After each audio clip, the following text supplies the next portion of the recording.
আসসালামু আলাইকুম, কেমন আছেন সবাই? আশা করছি আপনারা সকলে ভালো আছেন। দেশ এবং প্রবাস থেকে যারা ভিডিওটি দেখছেন আপনাদের সকলকে স্বাগত। আজকে ঢাকার দিক থেকে মাওয়া ও পদ্মা সেতু হয়ে একদম ভাঙ্গার যে ইন্টারসেকশন রয়েছে সেই দিকে যাবার পথে এখানে এক্সপ্রেসওয়ে এবং ২৬শে জুন ২০২২ পদ্মা সেতুটি যানবাহন চলাচলের জন্য খুলে দেওয়ার পর সেখানে দৃশ্যটি কেমন ছিল সেটিও দেখাবো। ভিডিওটি প্রথম থেকে শেষ পর্যন্ত দেখবেন, আশা করছি আপনাদের ভালো লাগবে।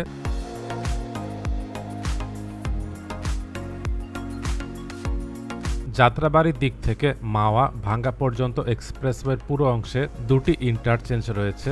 একটি হচ্ছে তেঘরিয়া ইন্টারচেঞ্জ আর একটি হচ্ছে ভাঙ্গা ইন্টারচেঞ্জ। সামনের দিকে এটি হচ্ছে তেঘরিয়া ইন্টারচেঞ্জ, এটি হচ্ছে কেরানীগঞ্জে। এখানে সামনের দিকটি চলে গেল যাত্রাবাড়ি, বাম দিকের এই অংশটি চলে গেল বাবুবাজার ব্রিজের দিকে, আর পিছনের এই দিকটি চলে গেল মাওয়া পদ্মা সেতুর দিকে।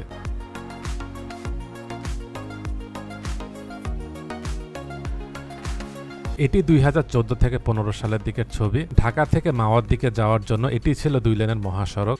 এখন এটি ৪ লেনের এক্সপ্রেসওয়ে এবং দুদিকে সার্ভিস লেন রয়েছে। ঢাকা মাওয়া ভাঙ্গা এই এক্সপ্রেসওয়েটি এখন বাংলাদেশের একমাত্র জাতীয় এক্সপ্রেসওয়ে। এটি এশিয়ান হাইওয়ে নেটওয়ার্ক AH1 এর একটি অংশ। ২০১৬ সালের দিকে এই এক্সপ্রেসওয়ের কাজটি শুরু হয়। ঢাকা থেকে মাওয়া এবং জাজিরা থেকে ভাঙ্গা পর্যন্ত এই এক্সপ্রেসওয়েটির দৈর্ঘ্য হচ্ছে ৫৫ কিলোমিটার।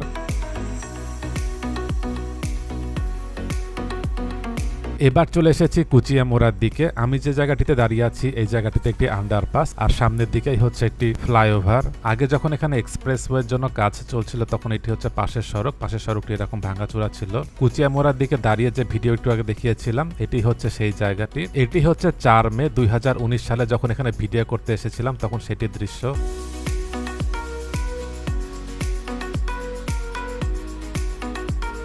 আর এটি হচ্ছে বর্তমান দৃশ্য।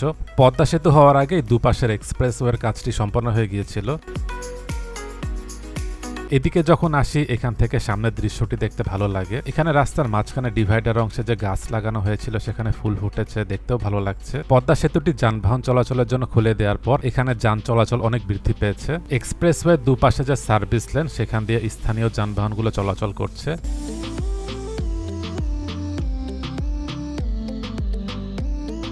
এবার এখান থেকে চলে যাব পদ্মা সেতু হয়ে জাজিরার প্রান্তে, তারপর সেখান থেকে ভাঙ্গা যে ইন্টারসেকশন রয়েছে সেই জায়গাটিতে চলে যাব।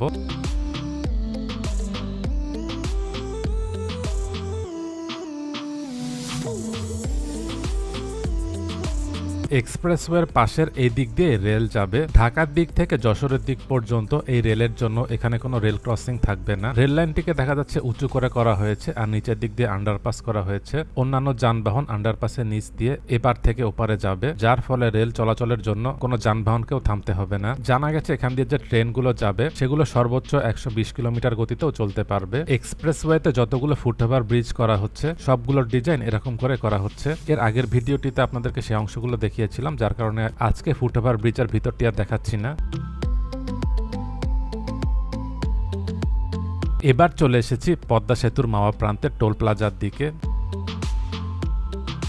টোল দিয়ে এবার সামনের দিকে যাচ্ছি। প্রাইভেট কারের জন্য এখানে টোল হচ্ছে ৭৫০ টাকা। পদ্মা সেতুটি পার হয়ে ওপারের দিকে যাচ্ছি, আলহামদুলিল্লাহ খুব ভালো লাগছে। পদ্মা সেতু যেদিন যানবাহন চলাচলের জন্য খুলে দেওয়া হয় সেদিনই সেতু দিয়ে প্রথম মাওয়ার দিক থেকে জাজিরার প্রান্তে গিয়েছিলাম।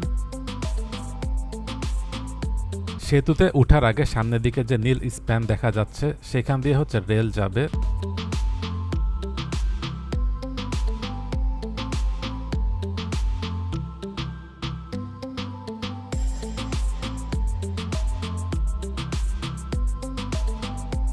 এবার জাজিরার প্রান্তের দিকে চলে এসেছি। এদিক থেকে নামার সময় সামনের দিকে যে দৃশ্য সেটি দেখতে খুব ভালো লাগছিল।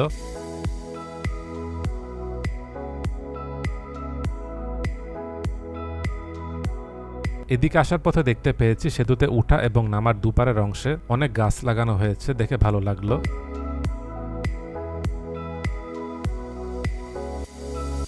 এই দিকটি হচ্ছে জাজিরার প্রান্ত। এই অংশটি হচ্ছে রেল লাইন সেতু থেকে যে অংশটি এসেছে। বাম দিকের অংশে টোল প্লাজা, ডান দিকের এই অংশটি মাওয়ার দিক থেকে যেসব যানবাহন আসছে সেগুলো এই দিকে আসছে।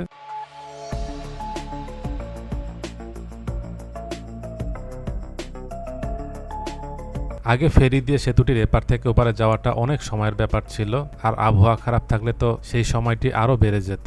এছাড়াও ঈদ এবং অন্যান্য সময় যানবাহনের যখন অনেক চাপ থাকে তখন পদ্মা নদীর এপার থেকে ওপার পার হওয়াটা অনেক ভোগান্তির ছিল।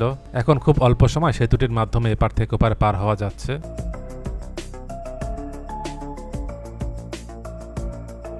পদ্মা সেতুটির উপরের অংশটি 4 লেন হলেও এটি প্রায় 6 লেন সম পরিমাণ। পদ্মা সেতুটি যেদিন যান চলাচলের জন্য খুলে দেওয়া হয় প্রথম দিন এই জায়গাটিতে শিথিলতা ছিল, পরে এখানে মোটরসাইকেল দুর্ঘটনা এবং আরও কিছু অনাকাঙ্ক্ষিত ঘটনার কারণে এখন সেতুতে মোটরসাইকেল চালানো নিষেধ। জানা গেছে সেতুতে স্পিড গান এবং ক্যামেরা লাগানোর পর মোটরসাইকেল চালানোর পারমিশন দেওয়া হতে পারে। আমরা যখন যানবাহনে করে সেতু দিয়ে পার হব তখন যেন চিপসের প্যাকেট, পানির বোতল এগুলো যেন না ফেলি।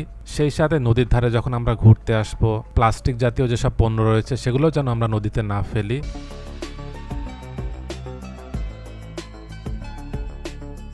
জাজিরার প্রান্তে পদ্মা সেতু নিচের অংশেও এখানে উৎসবমুখর পরিবেশ বিরাজ করছে। মাওয়া প্রান্তের দিক থেকে জাজিরার প্রান্তে যানবাহনগুলো এসে নামছে, দেখতেও ভালো লাগছে। পদ্মা সেতুর দুপারের অংশে এলিভেটেড রেল থাকছে, মানে ট্রেনগুলো উপর দিক দিয়ে যাবে যেমনটি আমরা মেট্রো রেলে দেখেছিলাম। জাজিরার প্রান্তে টোল প্লাজাটি পার হয়ে একটু সামনের দিকে চলে আসলাম। জাজিরার দিক থেকে ভাঙ্গা পর্যন্ত যে এক্সপ্রেসওয়ে সেটি এখান থেকে শুরু হয়েছে।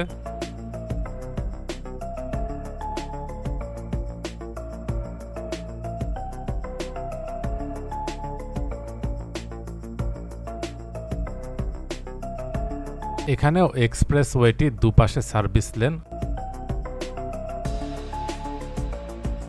দক্ষিণবঙ্গের প্রায় সব ধরনের যানবাহনই এখন এই দিক দিয়ে যাচ্ছে। আগে যেমন খুলনা সহ বেশ কিছু জেলার যানবাহন পাটুরিয়ার দিক দিয়ে যেত, এখন সেসব যানবাহন পদ্মা সেতু দিয়েই যাচ্ছে। পদ্মা সেতুটি হওয়ার ফলে এদিকের আশপাশের জেলাগুলোর সাথে ঢাকার দূরত্ব অনেক কমে গেছে।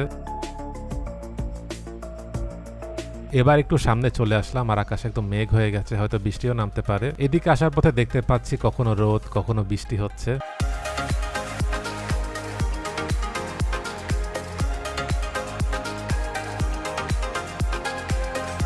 এবার যত সামনের দিকে যাচ্ছি তত দেখতে পাচ্ছি আকাশ পরিষ্কার হয়ে যাচ্ছে। তো মূলত উপরের দিকেই মেঘ। এদিক দিয়ে যাওয়ার পথে আবহাওয়াটি এক এক সময় এক এক রকম হয়ে যাচ্ছে, ভালোই লাগছিল।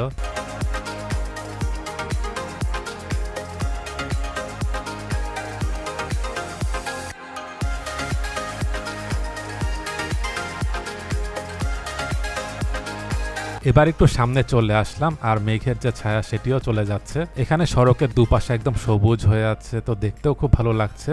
আপনারা যারা ভিডিওটি দেখছেন আশা করছি আপনাদেরও ভালো লাগছে।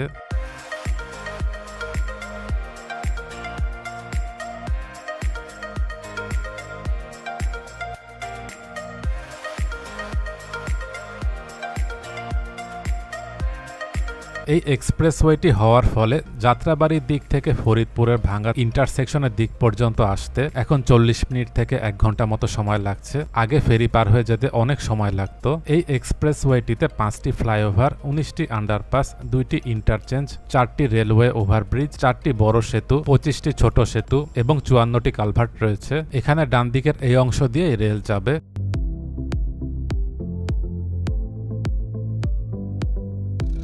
সামনের দিকে আরিয়াল খাঁ সেতু, তার পাশে রেল সেতুর জন্য দেখা যাচ্ছে স্প্যান বসে গেছে।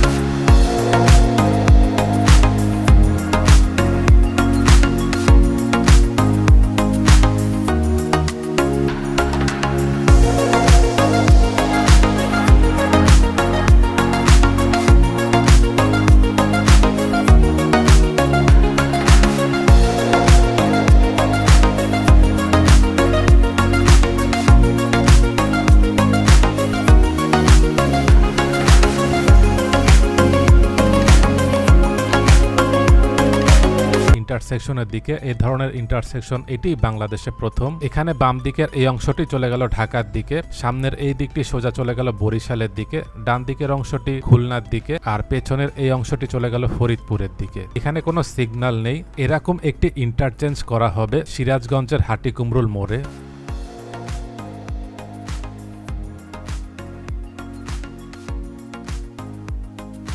ঢাকা মাওয়া ভাঙ্গা এই এক্সপ্রেসওয়েটি যাত্রাবাড়ির এখান থেকে শুরু হয়ে ভাঙ্গার এই দিকটিতে শেষ হয়েছে। এখানে যে দুটি ইন্টারচেঞ্জ, এটি হচ্ছে তেঘরিয়ার দিকে এই জায়গাটিতে, যেটি আপনাদেরকে ভিডিও শুরুতে দেখিয়েছিলাম, আর আরেকটি হচ্ছে ভাঙ্গার এই জায়গাতে, আর এই জায়গাটিতেই হচ্ছে পদ্মা সেতু।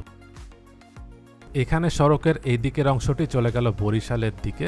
এখানে সড়কটি 2 লেনের। এখানে এসে যখন পৌঁছেছিলাম তখন 3টা বাজে। এবার এখানে দুপুরের খাবার খেয়ে কিছু দূর সামনে রেলের কাজ চলছে। পদ্মা সেতুর দিক থেকে যে রেলের লাইনটি যশোরের দিকে যাবে সেই অংশটি, একটু পর সেদিকেও যাব। এদিক দিয়ে যাওয়ার পথে দেখতে পেলাম ভাঙ্গা উপজেলা স্বাস্থ্য কমপ্লেক্স। ভবনটি সম্ভবত নতুন হয়েছে। এবার এখানের একটি গ্রামে চলে আসলাম। এই দিক দিয়ে হচ্ছে রেল লাইনটি যাবে। পদ্মা সেতুর দিক থেকে রেল লাইনটি ভাঙ্গার এদিকে এসে দুটি ভাগ হয়ে গেছে। একটি চলে গেছে ভাঙ্গাতে বর্তমানে যে রেল স্টেশন রয়েছে সেই দিকটিতে, আর আরেকটি অংশ এই দিক দিয়ে যশোরের দিকে চলে যাবে। সামনের এই দিকটি এক্সপ্রেসওয়ে, একটু আগে যে দিক দিয়ে আসলাম, এখান থেকে রেলের অংশটি দুদিকে চলে গেছে। এবার ভাঙ্গা ইন্টারসেকশনের দিকে চলে আসলাম। এখানে চারিদিকের যে গোল অংশ, মাঝখানের অংশ একদম সবুজ হয়ে আছে, দেখতেও ভালো লাগছে। আমরা যেন এই জায়গাগুলোতে কাগজ ময়লা এগুলো না ফেলি, তাহলে এই জায়গাটি সবসময় পরিষ্কার থাকবে।